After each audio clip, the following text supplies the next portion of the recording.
ढील दे बेटा ढील दे तो अंगार रखला मग बरोबर ढील शिराडा आहे तो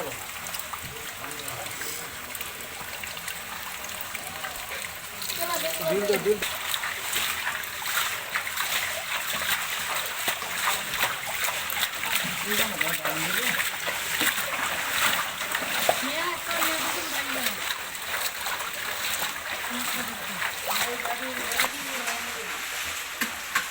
What is it?